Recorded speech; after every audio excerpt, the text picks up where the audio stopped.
Hello and welcome to English in Fluency. I'm Alex, and I am so glad you are here to practice your English listening skills with me today.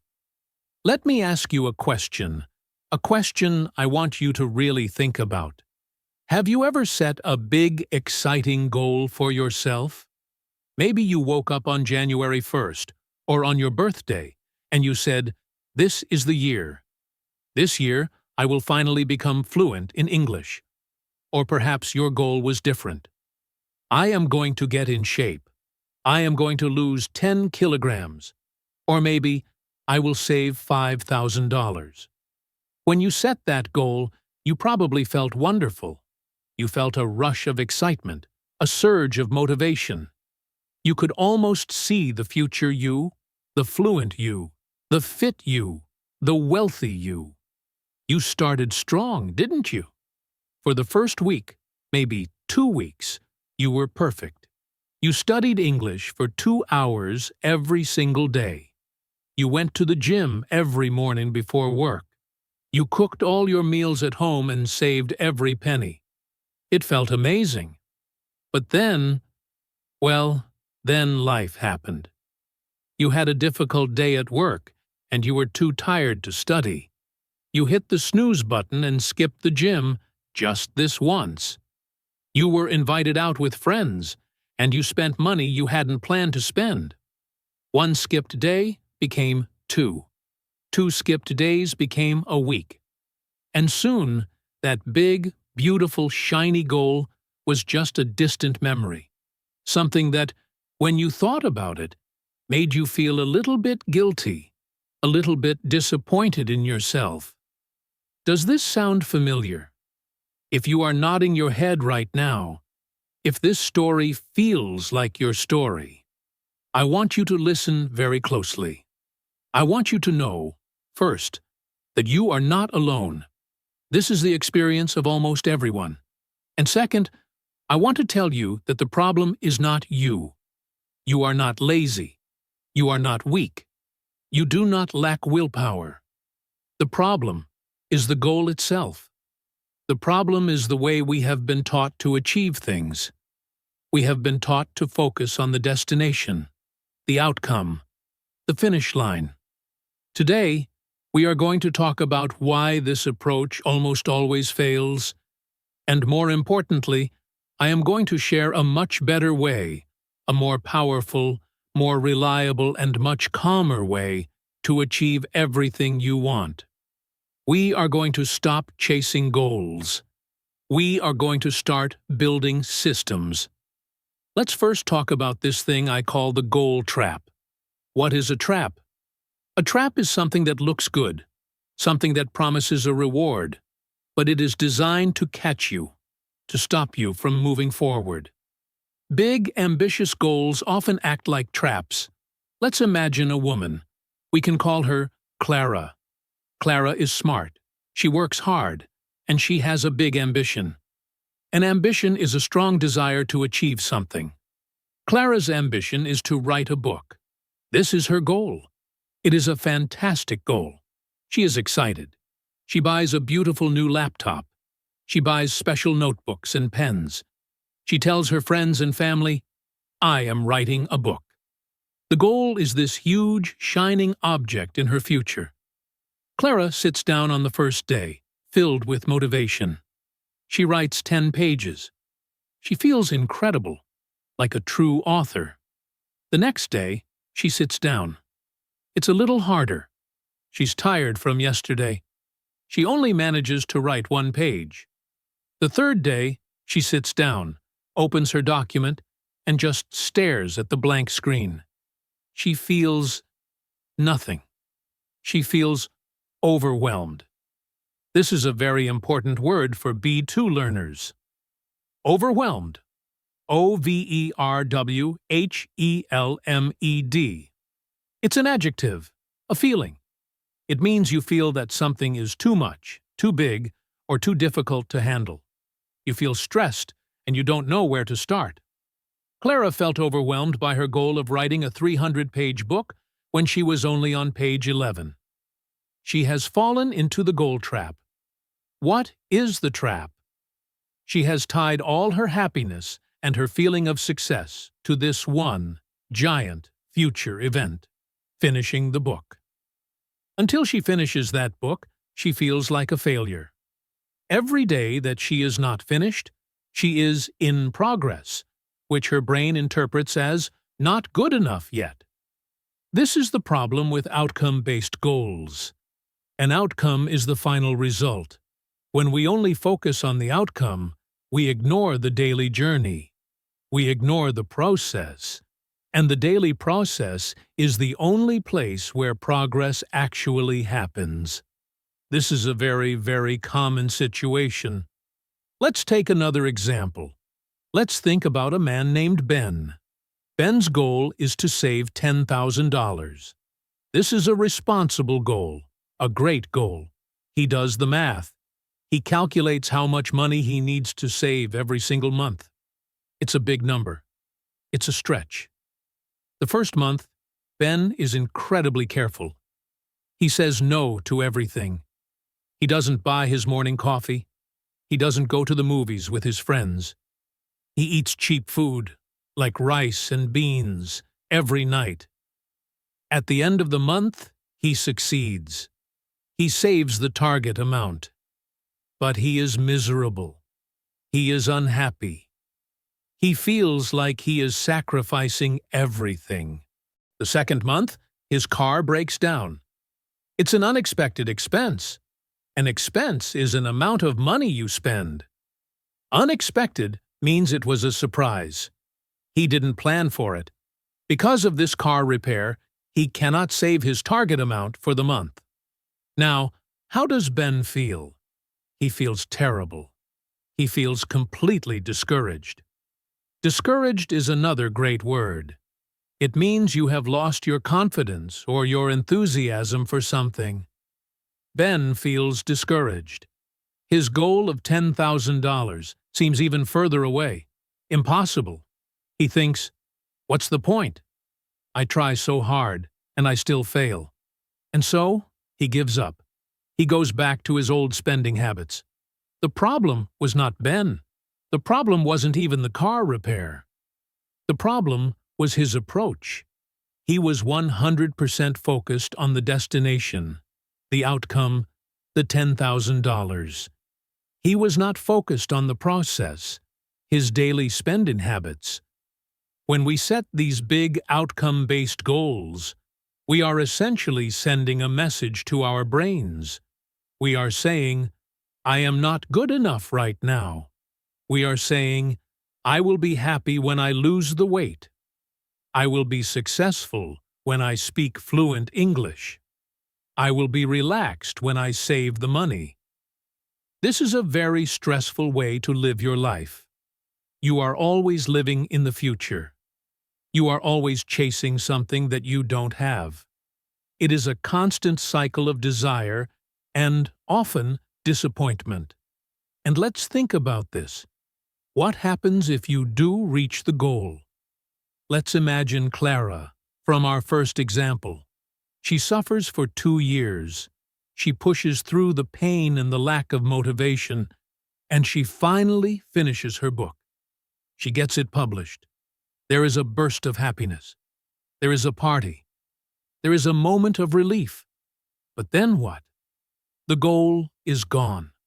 She is standing at the finish line, but the race is over. What does she do the next day? People who are intensely goal-focused often feel very empty and lost after they achieve their goal. They think, now what?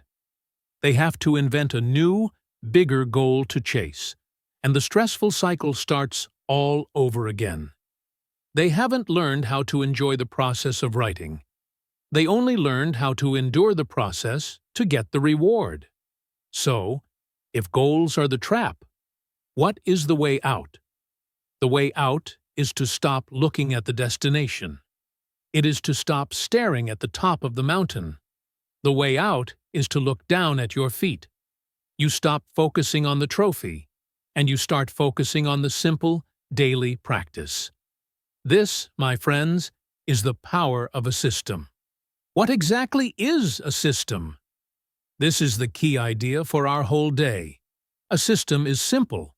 A system is the process. It is the set of actions you take on a regular, consistent basis. It is the habit you build. It is the schedule you follow. A system has no finish line. The system is the work you do every day. Let's make this contrast, this difference, very, very clear. This is the most important part of our podcast today. I want you to listen carefully. A goal is the result you want to achieve. A system is the process that leads to those results. Let's use an example. A goal is, I want to have a clean and organized house. A system is, every night before bed, I spend 5 minutes putting things back where they belong. Another example. A goal is, I want to learn 1,000 new English words. A system is, every morning I review 10 new vocabulary flashcards while I drink my coffee. One more. The goal is, I want to run a marathon. The system is, I put on my running shoes and run 3 times a week, on Monday, Wednesday, and Friday morning. Do you see the difference? The goal is the what. The system is the how. The goal is the outcome. The system is the process. The goal is in the future. The system is in the present. A system is what you are doing right now. When you shift your focus from the goal to the system, you take back control. This is so important. You cannot truly control the outcome. Let's be honest. Clara cannot control if a publisher will buy her book. That depends on other people, on the market, on luck. But she can control if she writes 300 words today. Ben cannot control if his car breaks down. He cannot control the economy. But he can control if he makes his coffee at home today. You cannot control if you become fluent in English in 1 year. Fluency is a big, vague, and complicated idea. But you can control if you listen to this English podcast episode today. This is where the magic happens. When you shift your focus from your goal to your system, you completely change your definition of success. Think about Clara. If her goal is to write a book, she only succeeds on the one day she finishes it. That might be 2 years from now. That means for 700 days, she is technically a failure. She is in the process of failing. That sounds terrible. But what if Clara changes her focus? What if her system is her focus? Her system is, I write 300 words every day. Now, when can she succeed? She can succeed today. She sits down. She writes her 300 words. Maybe they are not perfect words, but she does it. She closes her laptop. She has won. She has achieved 100% success for the day. She can feel good about herself right now, not in 2 years. This feeling of small, daily success is incredibly powerful. It builds momentum. Momentum, momentum, is a noun. It means the force or speed that keeps something moving. Small wins build momentum. Chasing a giant, distant goal kills momentum. Let's go back to Ben, the man who wanted to save $10,000. His goal-based approach made him miserable, and he quit. What if he used a system-based approach? He could forget the $10,000 number for a minute. Just let it go. Instead, he creates a system. His system might be, every time I get my paycheck, the very first action I take is to move 10% of it into a separate savings account. That's it. That is the system. He does it first, before he pays any bills, before he buys groceries. It's automatic. Then, for his daily life, his system might be, I will make my own coffee at home on weekdays. Or, I will check my bank account for 5 minutes every evening to see where my money went. These are small, manageable, repeatable actions. He isn't suffering. He isn't sacrificing and feeling miserable. He is just following his simple process. He does his system. He feels successful. And what happens over time? What is the natural result, the byproduct of this system? Without even fixating on it, that $10,000 starts to build up. The system delivers the result. The system achieves the goal for him, but he just focused on the daily actions. There is a very famous saying from a writer named James Clear, and I want you to remember this. He said, "You do not rise to the level of your goals. You fall to the level of your systems." Let me say that again, because it is the core of this entire episode. You do not rise to the level of your goals. You fall to the level of your systems. What does this mean? It means everyone has goals. If you go to the Olympic Games, every athlete there has the same goal. Every athlete wants to win the gold medal. So, the goal is not the thing that separates the winner from the loser. They all have the same goal. The difference is their system. The winner is the person who had a better system of daily training, a better system for sleep, a better system for nutrition, a better system for mental practice. The system is what makes the difference. So, let's apply this directly to you, to your English learning journey. Your goal might be, I want to pass the B2 exam, or I want to have a 15-minute conversation with a native speaker without panicking. Those are fine goals. They are good. They give you direction. They tell you which way to point your ship. But do not focus on them. Do not stare at them.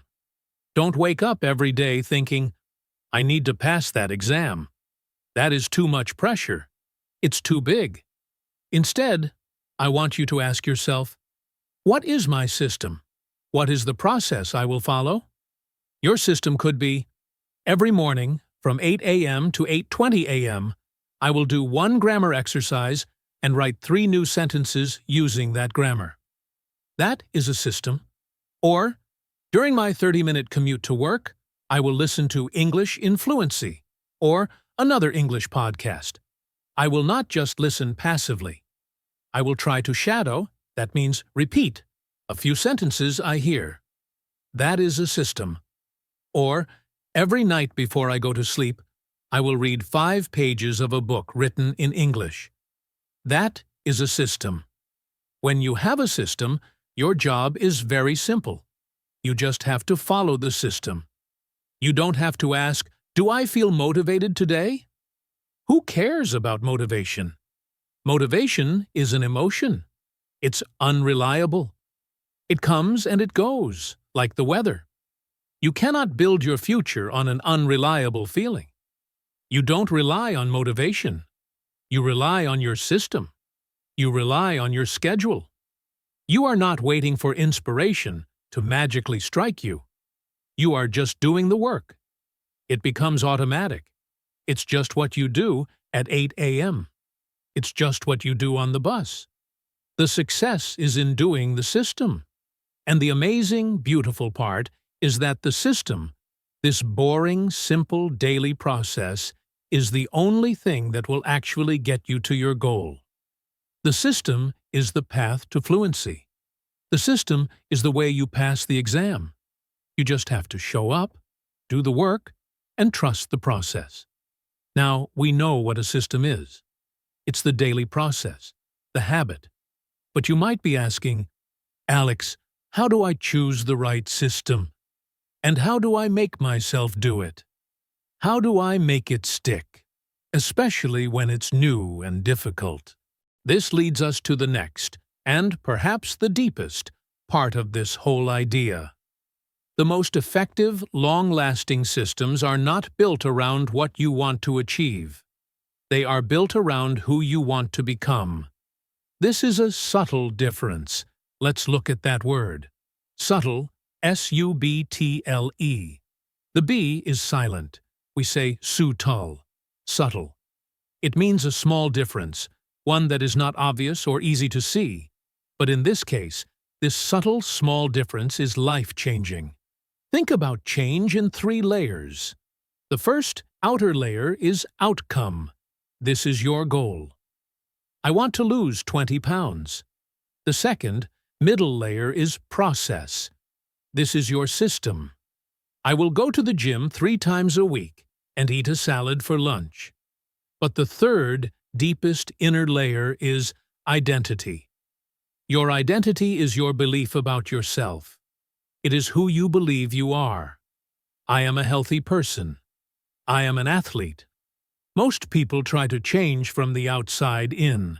They start with the outcome they want. I want a clean house.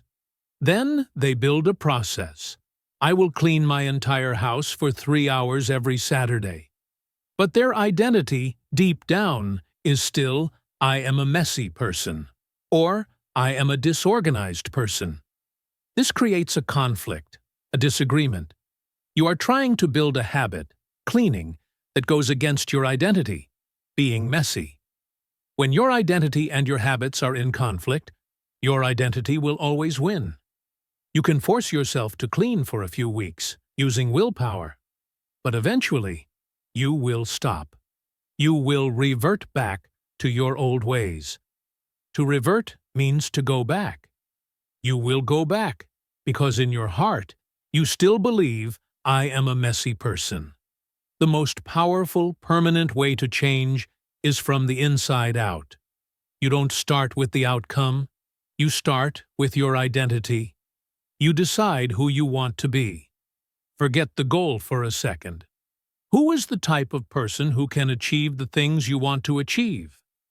Let's use our English learning example. Your goal is not to learn English. That's an outcome. Your new identity is, I am an English speaker. Or, I am a student of English. Or, I am a person who reads in English. You just decide this. This is who you are now. Now, you ask a simple question. What does an English speaker do? What does a student of English do every day? Well, a student of English probably listens to the language regularly. A person who reads in English? Well, they read every day. It's obvious. So, your system is born from your new identity. Your system is not a punishment. It's not a chore, which is a task you hate doing. Your system is simply you acting like the person you have decided to be. You are not forcing yourself to study. You are simply being a student. You are not trying to listen to a podcast. You are just acting in alignment with your identity as an English learner. In alignment is a great phrase. It means to be in the correct or proper position. If two things are in alignment, they match, they fit together perfectly. You want your actions, your system, to be in alignment with your beliefs, your identity. Let's go back to Clara, who wanted to write a book. Her outcome goal, write a book, made her feel overwhelmed and like a failure. What if she changed her identity? What if she just decided, I am a writer? That's it. I am a writer. Okay, what do writers do? Writers write. They don't just talk about writing. They don't just buy notebooks. They put words on the page. So her system becomes, I write 300 words every day. Why? Because that is what writers do. It's her job. It's who she is. When she does this, do you see the mental shift? She is not working towards her goal. She is being a writer. Every time she writes her 300 words, she gets a small piece of evidence, a tiny proof, that she is a writer. This is so much more powerful than chasing a distant goal. Each day, she is reinforcing her new identity. To reinforce, R-E-I-N-F-O-R-C-E, means to make something stronger. She is making her belief in herself as a writer stronger and stronger with every action she takes. Let's try this for you. right now, as you are listening. Think of a goal you have. Maybe it's a fitness goal. Your goal is not to run a marathon. Your new identity is, I am a runner. What do runners do? They run. They don't wait for motivation. They don't make excuses about the weather. They put on their shoes and they run, even when it's cold, even when it's just for 10 minutes. So your system is to put on your shoes and run for 10 minutes, 3 times a week. Every time you do it, you are casting a vote for your new identity. You are proving to yourself, yes, I am a runner. Maybe your goal is related to your job. You want a promotion. That's an outcome. You can't control it. Your new identity could be, I am a reliable professional, or I am an expert in my field. What does this type of person do? A reliable professional finishes their tasks on time. They communicate clearly. An expert in their field reads about their industry for 15 minutes every day. So your system becomes, I will read 1 article about my industry every morning. And I will write down my 3 most important tasks for the day and focus on them.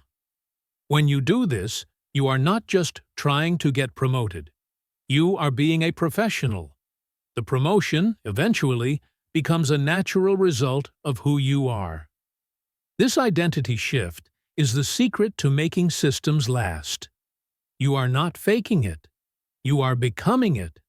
Your habits are the evidence of your identity.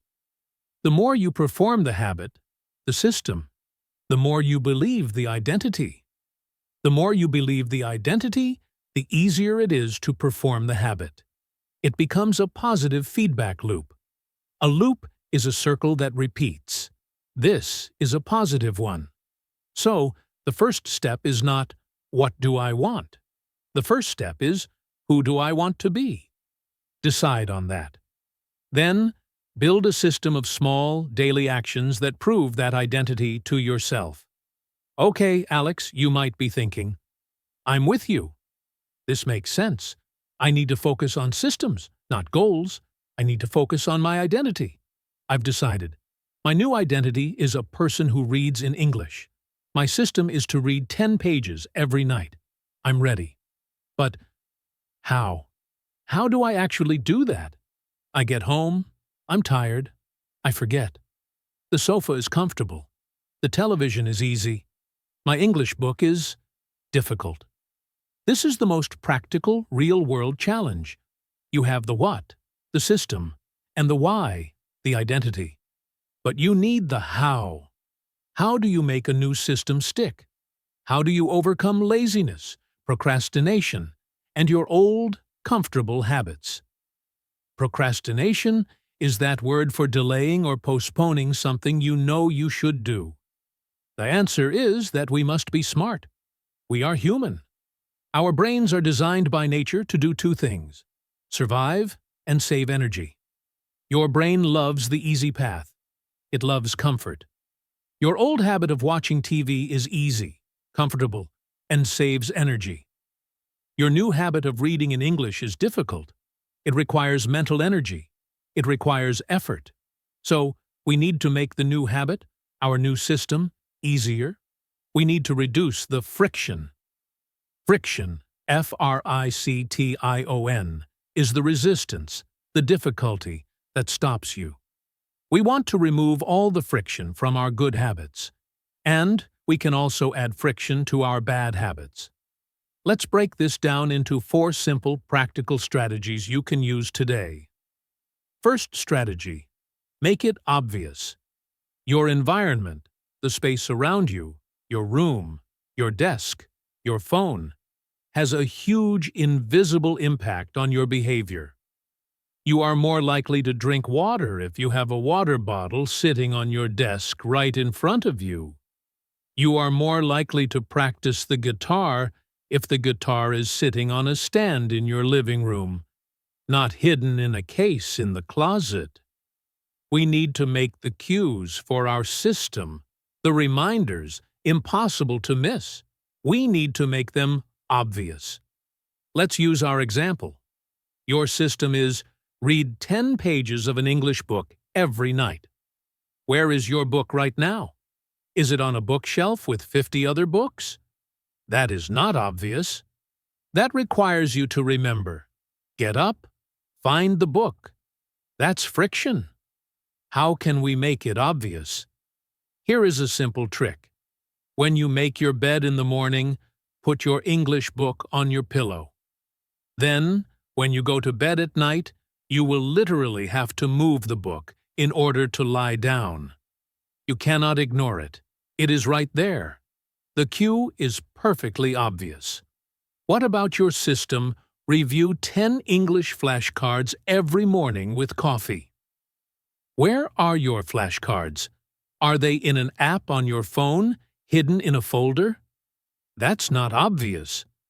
What if you wrote the 10 words on a sticky note and put that note right on your coffee machine? You cannot make your coffee without seeing the words. That is obvious. Let's take a fitness example. Your system is go for a 15-minute run as soon as I get home from work. But when you get home, you're tired.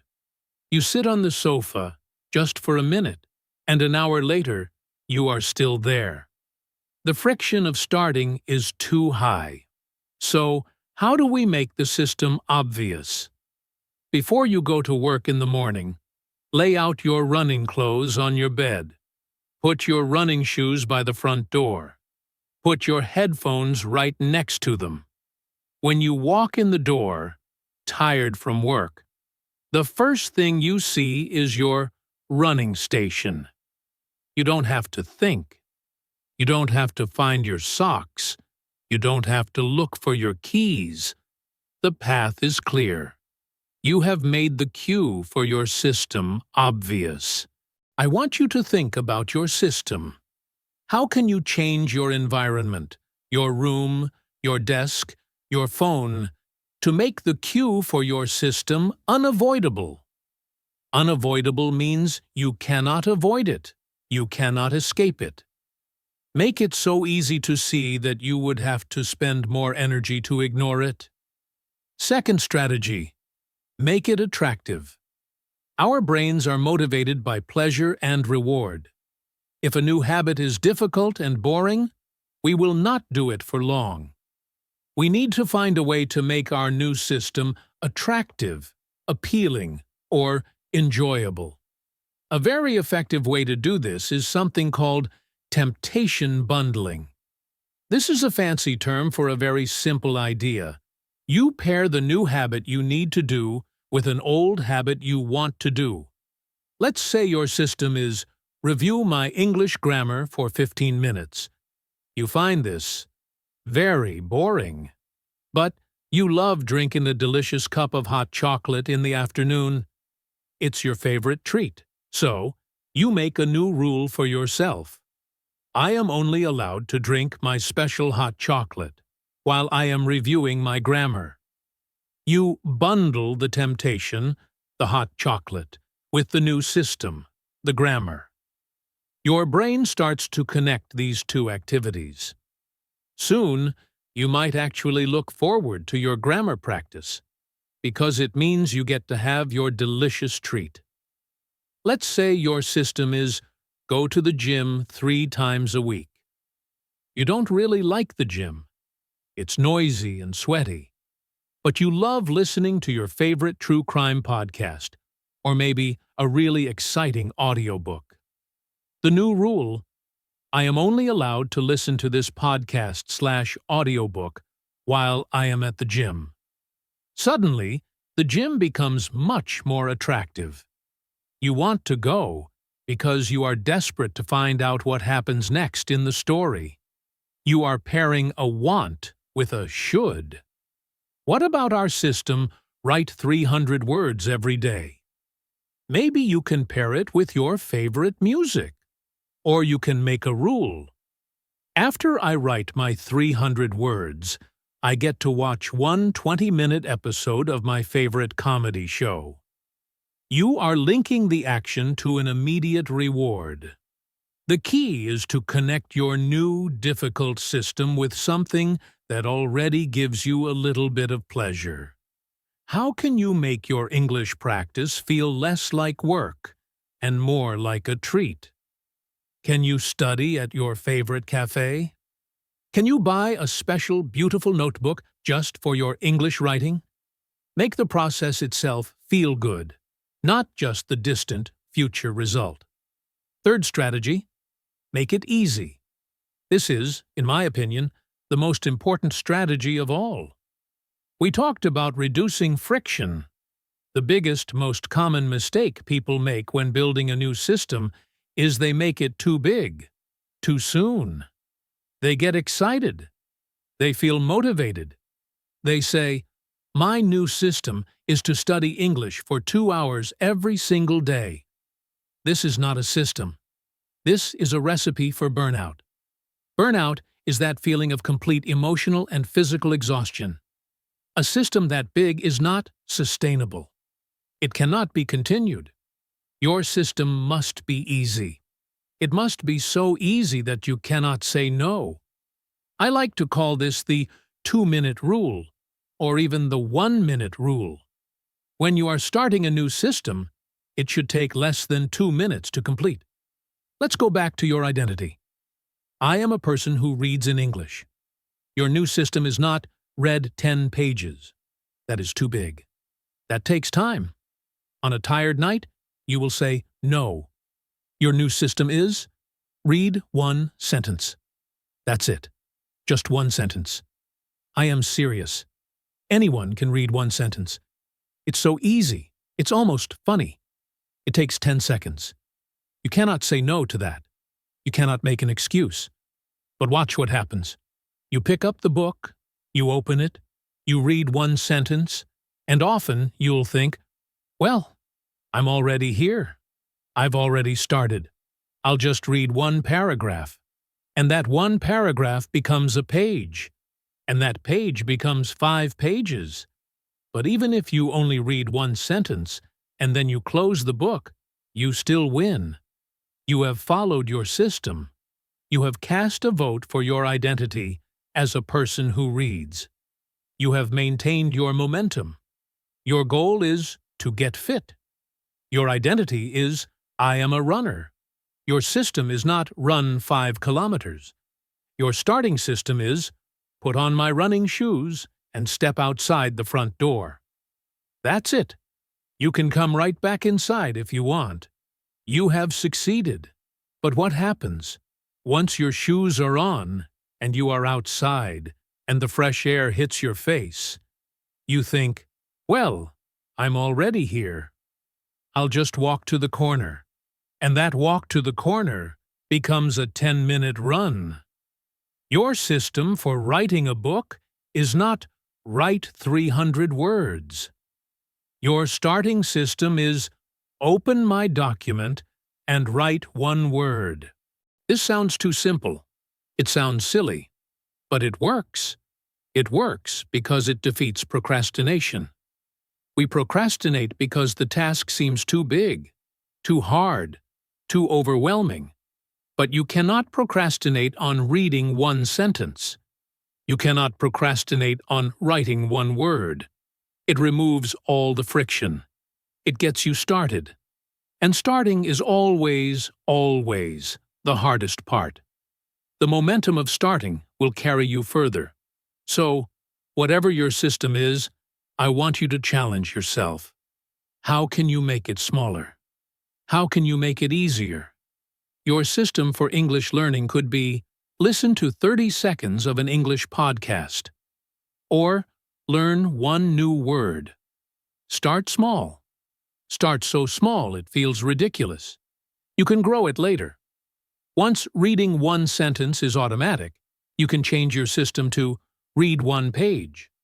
Once that is automatic, you can change it to read for 5 minutes. But start with 1 sentence. Make it easy. 4th strategy. Make it satisfying. This is the final piece of the puzzle. To make a habit stick, you need to feel successful immediately. The human brain loves immediate rewards. The problem is that the rewards of good habits are often delayed. They are in the future. The reward for studying English today is maybe having a good conversation in 6 months. That's too far away for your brain. The reward for not eating a cookie is maybe losing weight in 2 months. That's too delayed. But what about bad habits?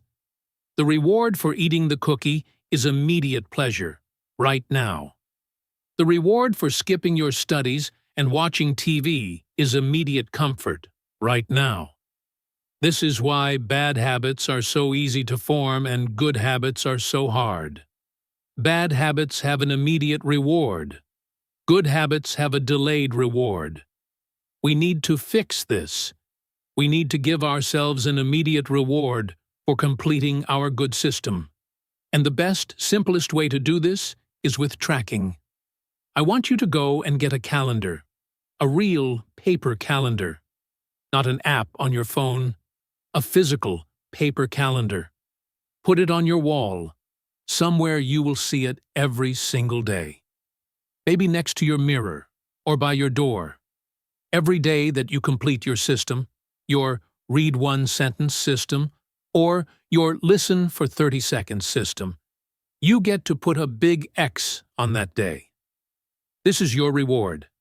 That X is a small, immediate hit of satisfaction. It feels good. You look at the calendar and you see one X. Then the next day, you do your system and you get 2 X's in a row. Then 3. Then 4. You have a chain. You are building a chain of X's. Now, you have a new game. Your new system is not just read one sentence. Your new system is don't break the chain. Imagine this. It's Tuesday night. You are so tired. You are already in bed. And you remember, oh, I didn't read my one sentence. You look at the calendar on your wall. You see 5 X's in a row. Monday, Sunday, Saturday, Friday, Thursday. You have a perfect chain. You don't want to break that beautiful chain. That feeling is stronger than your laziness. So you sigh. You pick up your book from your pillow because you made it obvious. You read your one sentence.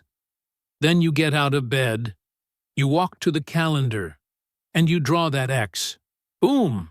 Immediate satisfaction. You have won.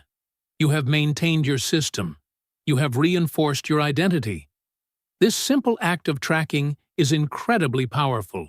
It makes the invisible your progress visible. It gives you a reward today for the work that pays off tomorrow. You are not focused on fluency. You are focused on getting your X for today. And the system, the chain of X's, is the thing that produces fluency. So, to review our 4 strategies. 1. Make it obvious. Put your English book on your pillow. 2. Make it attractive. Only drink your favorite tea while you study. 3. Make it easy. Start with read one sentence. 4. Make it satisfying. Get a calendar and don't break the chain. These strategies are not complicated. They are simple. But they are the difference between a system that fails in a week and a system that lasts for a lifetime. Now, even with the perfect system, it's obvious, attractive, easy, and satisfying. I must be honest with you. There will be difficult days. Life is not a perfect straight line. You will face challenges. This is not failure. This is just life. The problem is not that you will fall. The problem is if you don't have a plan for how to get back up. A good system must be flexible. It must be able to handle the chaos, the confusion and lack of order of the real world. So, let's talk about troubleshooting. Troubleshooting means finding the solution to a problem. What happens when your system breaks? The most common problem. You miss a day. It finally happens. You were sick with the flu. You had a family emergency. You worked a 14-hour day. You got home. You looked at your running shoes. You saw your calendar. And you just couldn't. You broke the chain. This is the most dangerous moment. For most people, this is the end. Their brain goes into all or nothing thinking. Their brain says, "See? You failed. You broke the chain. It's over. You're a failure. You might as well quit. You've already ruined your perfect record." This all-or-nothing mindset is a disaster. It's a trap. A single mistake does not make you a failure. This is where we introduce the most important rule of building systems. It is the one rule to remember when you fail. Please, listen carefully. The rule is, never miss twice. That's it. It's so simple. You missed today. You missed Tuesday. That's okay. It happens. It's in the past. You cannot change it. Your only job, your entire focus, is to get back on track tomorrow. Do not miss 2 days in a row. One missed day is an accident. It's an interruption. 2 missed days is the beginning of a new, bad habit.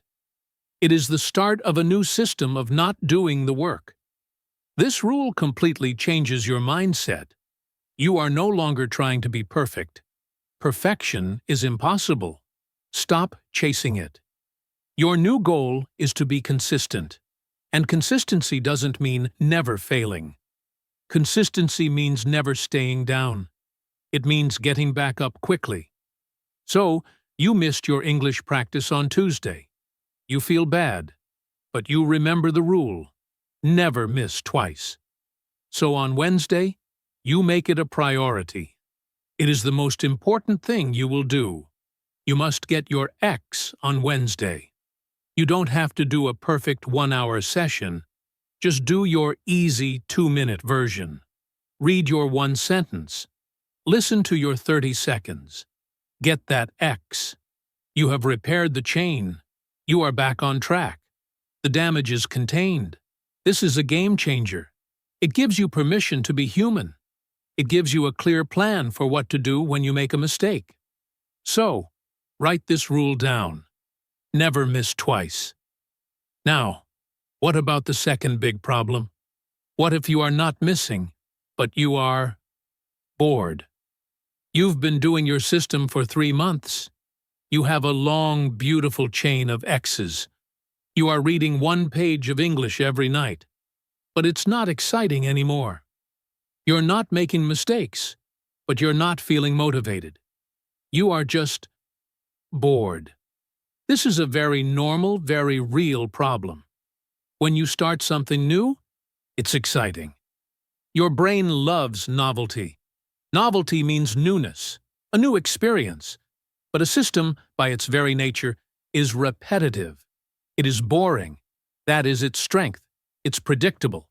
But it is also its weakness. So, how do we fight boredom? We have to introduce challenge. But we have to do it very carefully. We need to find what is called the Goldilocks zone. You remember the story of Goldilocks? She wanted the porridge that was not too hot and not too cold, but just right. It's the same with our habits. You don't want a task that is too easy. You get bored. You don't want a task that is too hard. You get overwhelmed and quit. You want a task that is just right. It should be just slightly outside your comfort zone, just a little bit difficult, so that it holds your attention. If your system, read 1 page, has become too easy and boring, it's time to adjust the system. Remember, a system is not fixed forever. It is dynamic. It should grow with you. Maybe your new upgraded system is, read 1 page and write down 1 new word I find. This is a small, new challenge. It makes your brain engage again. Or, if your system, listen to 30 seconds of a podcast is too easy, upgrade it. Your new system is, listen to 1 minute and try to write down 1 full sentence I hear. This is slightly harder. It requires more focus. It pulls you out of your boredom. The key is to make small increases in difficulty. You are still following the make it easy rule, but you are making it just a little bit harder to keep it interesting. This is called progressive overload. It's a term from weightlifting. You don't try to lift 100 kilograms on your first day. You start with 10. When 10 is easy, you try 11. You make small, progressive increases. This is how you stay engaged for the long term. Your English learning system should not be the same today as it is a year from now. It should evolve as you evolve. The final problem.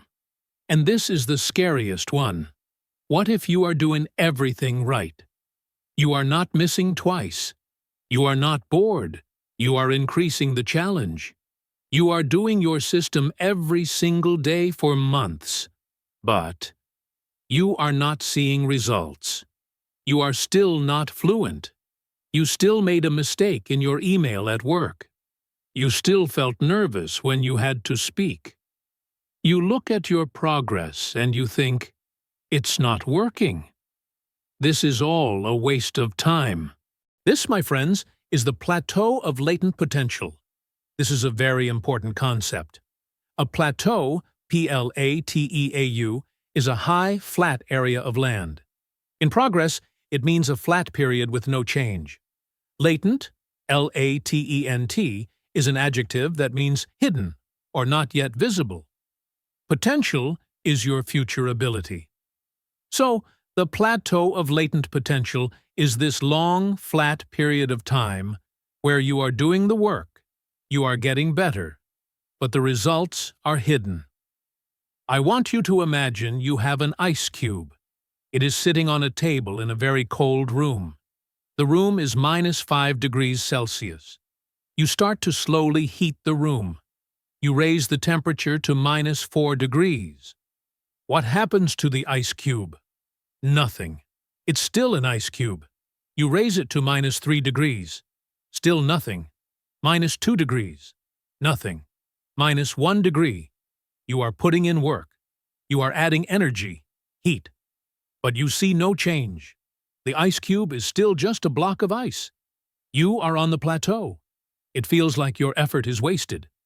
But then, you raise the temperature 1 more degree, to 0 degrees Celsius, or 32 Fahrenheit. And suddenly, the ice cube begins to melt. It changes. It transforms. It becomes water. That 1 degree of change, from -1 to 0, caused a massive transformation. But was it the 1 degree? Number. It was all the work you did before. It was all the wasted effort from -5 to -1. That was the latent potential being built up, hidden inside the ice. This is exactly what learning English is like. This is exactly what any meaningful progress is like. You will study for weeks, for months, and you will feel stuck. You will feel like you are on the plateau. You are at -2 degrees. Your system of listening for 5 minutes and reading 1 page is your work. It is the energy you are adding to the room. You don't see the change? And then one day, you will walk into a meeting at work, and you will understand everything everyone says. Or someone will ask you a complex question in English, and you will answer perfectly without even thinking. The ice cube will melt. Your breakthrough will happen. But the breakthrough is not the result of one day. It is the result of all the boring, consistent days on the plateau. It is the result of your system. When you feel like you are not making progress, that is the most important time to trust your system. That is the time when most people quit. They are at -1 degree. They are so close to the breakthrough, but they stop because they don't see the results. Your job is not to worry about the results. The results are the outcome. You cannot control them. Your job is to trust the process. Your job is to focus on your system. Show up. Do the work. Get your X on the calendar. Trust that the system is working, even when you cannot see it. Trust that you are building that latent potential. The breakthrough will come, as long as you keep showing up. We have covered so much ground today. We have traveled a long way together in this episode. We started by talking about the goal trap, the way that big, exciting, outcome-based goals can actually set us up for failure. They make us focus on a distant future, and they make us feel like failures every day until we get there.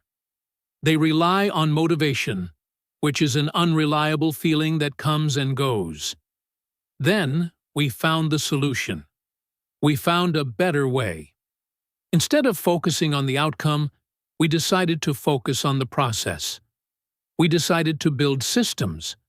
A system is the daily habit, the small action, the repeatable schedule. It's not about the finish line. It's about the path. We learned that you don't rise to the level of your goals. You fall to the level of your systems. We learned that the most powerful systems are not built on what we want, but on who we want to become. We shifted our focus from having to being. We are not trying to learn English. We are English learners. We are not trying to get fit. We are healthy people. And our system is simply the way we prove this new identity to ourselves every single day, with small, concrete, powerful actions. We then got very practical. We learned the 4 strategies to make our systems stick, to make them last. We learned to make them obvious by designing our environment for success, like putting the book on the pillow. We learned to make them attractive by pairing them with things we already enjoy, like having our favorite drink. We learned to make them easy by starting so small, like read one sentence, that we cannot possibly say no. And we learned to make them satisfying by giving ourselves an immediate reward, by tracking our progress with a calendar and never breaking the chain. Finally, we built a plan for failure. We built a plan for real life. We know life will get in the way. We know we will miss a day. But we have our most important rule: never miss twice. We learned how to fight the inevitable boredom by slowly increasing the challenge, finding the Goldilocks zone. And we learned how to survive the plateau of latent potential, that long, flat period where it feels like nothing is working. We learned to trust the process, to keep showing up, to keep adding heat to the ice cube, knowing that the breakthrough is coming. This is a complete change in perspective. It is a total shift in how you approach your life. It is moving away from wishful thinking and dreaming, and moving toward practical, daily action. It is moving away from, "I hope I get this," and moving toward, "I am the person who does this."